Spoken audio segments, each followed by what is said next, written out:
Hello and welcome to the 15-minute Matrix excerpt talking about fibromyalgia by Dr. David Brady. I'm wondering if you could start us off with defining what fibromyalgia is and particularly how it's classified, because I think this becomes an interesting conversation for us as practitioners. Well, it's a hard one. Right now, it's classified in a group of chronic pain and fatigue related disorders, and it falls in the specialty in our current medical system of rheumatology, although many argue it shouldn't be there at all because it's not autoimmune, it's not rheumatic. It's really a chronic central pain processing disorder. It got put in rheumatology before everyone understood that. It really should probably be in pain management.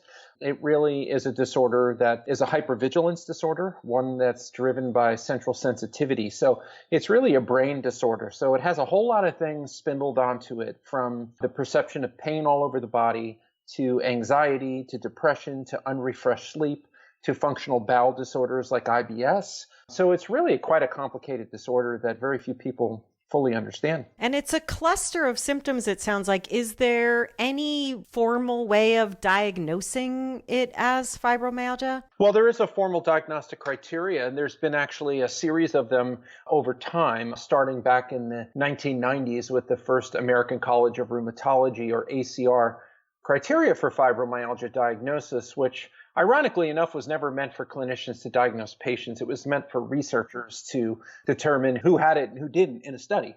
The diagnostic criteria was woefully inadequate. It was really prone to overdiagnosis. That was that original one with the 11 out of 18 tender point kind of index thing. And over time, it's been modified a multitude of times. The latest iteration is the 2016 criteria, modified in 2017.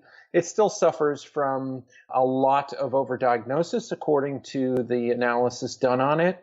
And let's just suffice it to say there's no clean, easy way to diagnose fibromyalgia. There's no specific lab test for it that's commercially available.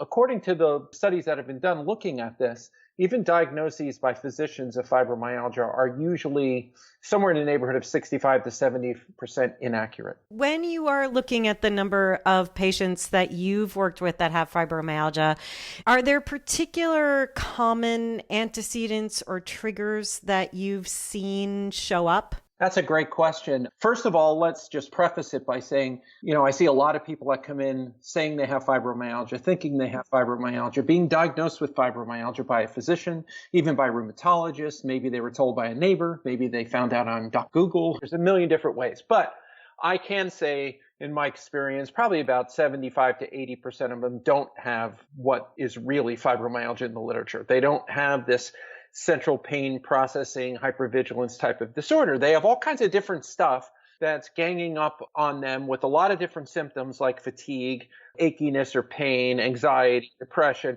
And if they're a woman, middle-aged in particular, and they have all of those kind of symptoms, they're often to just get labeled with fibromyalgia and given Lyrica or given another fibromyalgia drug, and usually they don't get better. But of the, let's say, 20% that come to see me that really seem to have this classic pain processing disorder, which I term in my books classic fibromyalgia because it really is sort of the real deal, right?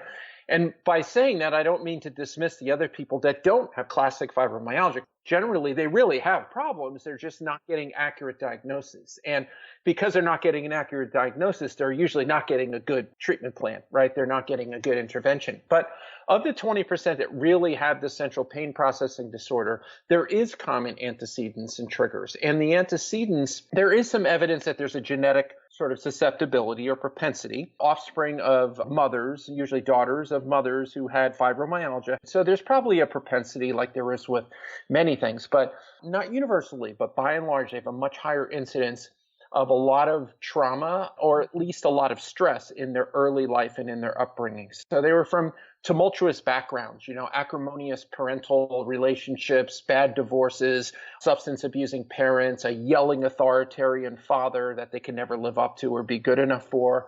They have very high expectations and standards for themselves, but they often have histories of trauma, abuse, kind of feeling almost threatened by their own family unit or circumstance.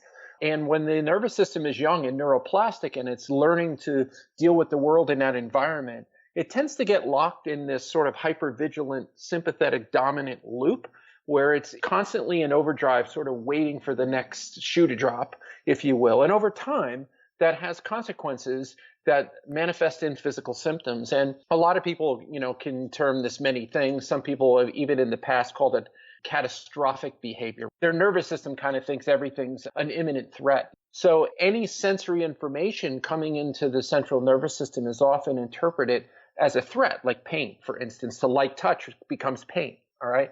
And they can never shut their brain off. So they tend to have anxiety. They tend to have unrefreshed sleep because even when they're sleeping, their brain doesn't go down into stage 3 and 4 restorative sleep. So they sleep 14 hours. They wake up feeling like they never slept.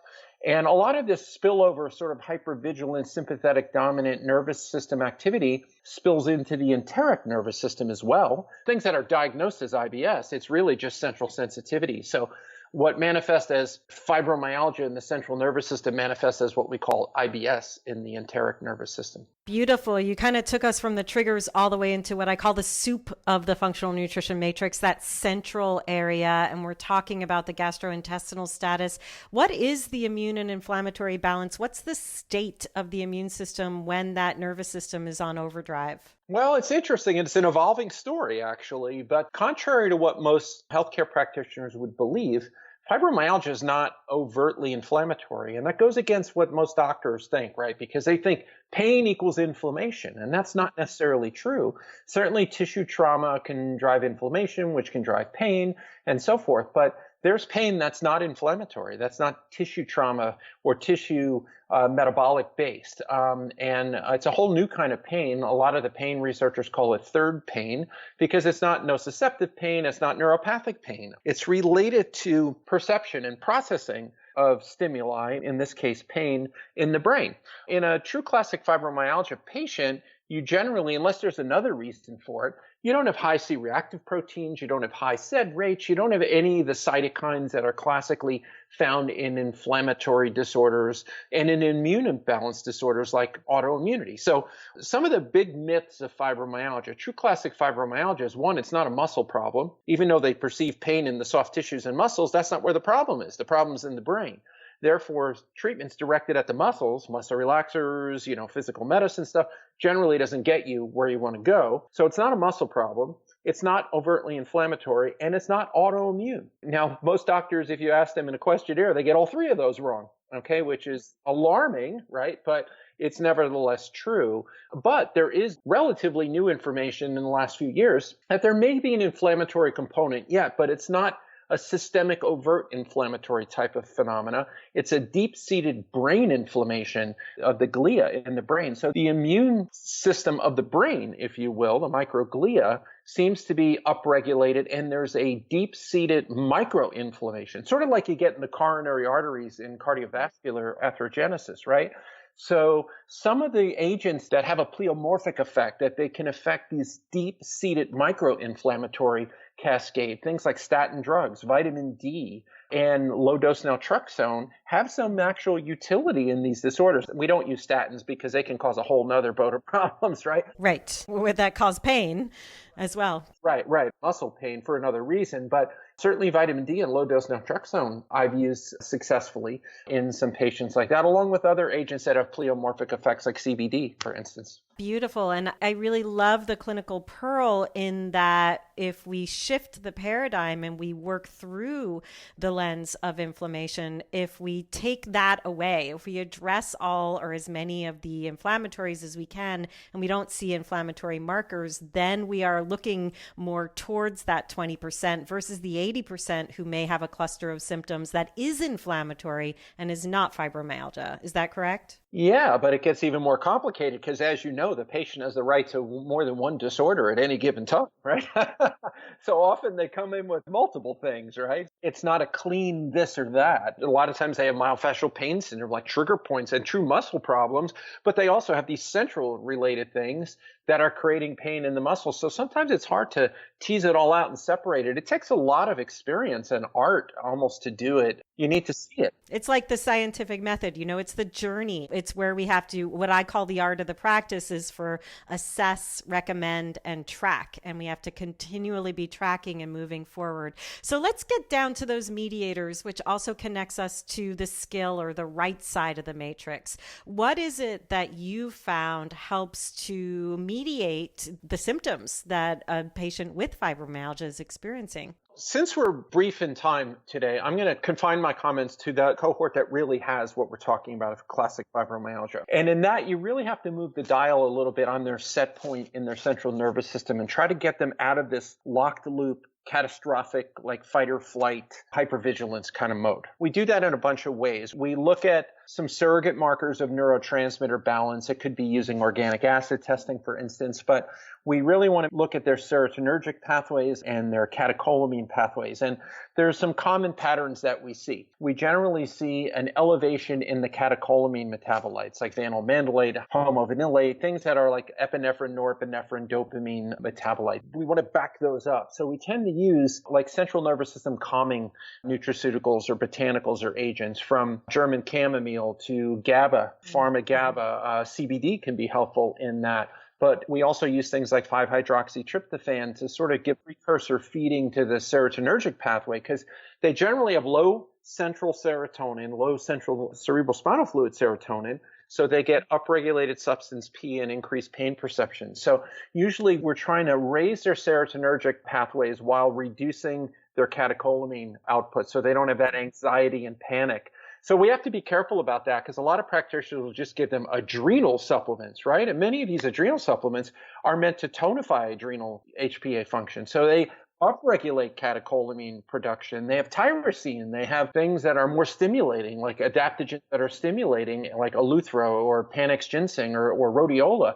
That makes a lot of these patients worse. They drive more into panic, more into hypervigilance. So we need to use the calming things like ashwagandha or withania, somnifera, or antheanine and inositol and phosphatidylserine and all the calming things that, we all know how to use, but combine that with cognitive behavioral therapy. We use heart rate variability. We'll use real-time EEG training, and then get them off to more of an app-based sort of biohacking technology, like on their phone or something, to calm their nervous system. But we work a lot with sleep hygiene, I have to tell you. And these patients don't go into stage 3 and 4 sleep. So we use things like sustained release, good quality sustained release technology, melatonin. We'll use GABA at night. I sometimes use CBD at night. We'll also work with their sleep hygiene, circadian rhythm, respecting that, getting to bed by 10, 10:30, getting up at a reasonable time, not oversleeping, being in a really good sleep environment, no St. Bernards in the bed, very dark, very quiet. We have them do calming practices at night, whether it's meditation, deep breathing, prayer, whatever it may be, and get off the devices, get the blue lights blocked in the evening, right? All of that kind of stuff. It seems like it wouldn't have a big impact, but in these patients, it really does. So I have to ask Dr. Brady, any dietary intervention? Like any other chronic metabolic kind of condition, they should be eating good whole foods, right? Clean foods. But it's not as easy as these overtly inflammatory conditions, when you can go on a, very anti-inflammatory diet, hit them with all kinds of anti-inflammatory herbs, because inflammation is not the prime driver of the issue. Now, that doesn't mean they shouldn't eat good foods. I find, and even in my book, the Fibro Fix, I run them through like sort of a 21-day detox first. Now, it's not that the detox program is some magic fix for fibromyalgia. It's just sort of preparing them for the deeper healing, getting them less inflammatory and getting all the other noise off the line, and getting them to eat whole, real foods. That's good macronutrient balance, good lean protein, lots of phytonutrients. I think it's beneficial to get them off the high inflammatory antigenic things, dairy, gluten, and things like that, at least for a while, to kind of get them on the pathway to recovery. Right. I call those the non-negotiables. So one final question for you, Dr. Brady. Oftentimes when we're in the realm of working with chronic health conditions, as you and I are, we're in the position of articulating that distinction between what we do and what those in acute care medicine do. And fibromyalgia, as you're articulating for us today, is really a victim of the current medical model that is so adept at focusing on resolutions for acute care, and currently still deficient in addressing the needs of the chronically ill. What's your perspective on how we help bridge this current gap in medicine, particularly for those who are suffering, like these patients with fibromyalgia? It's tough. Another good question. It really is a bifurcated system right now because the political agendas, financial agendas, and just the whole cultural authority paradigm kind of thing at play where, the first textbook of medicine has been written and it's all been written based on acute care, traumatic care, infectious care. And that's where the system is incredibly good. I mean, they're way, way good, really advanced at that stuff, right? If I get in a horrific accident, God forbid, on the way home, and I need a level 1 trauma center, don't bring me to my functional medicine doctor or my naturopath, right? But on the other hand, if I have one of these multifactorial, complicated, complex, chronic diseases, I'm much better served at the latter because they're going to look at how all these things connect, the holism of it all, right? It's not as easy as a this for that fix, this drug will fix it. We know that the drugs that are available for fibromyalgia are retreaded antidepressants and antiepileptics. They don't work very well. Less than 25% respond. And those who do, most of the time, any benefit wears off after a couple of months, but the side effects persist. There's no good answer for this condition in pharma right now. Maybe there will be. There isn't now. We have to attack it from a whole different paradigm. And I really think all of us in functional integrative medicine, naturopathic medicine, and clinical nutrition, all of that, we're right now writing the second textbook of medicine, and that's about chronic complex disease. Hope you got some valuable information out of this podcast. Talk soon.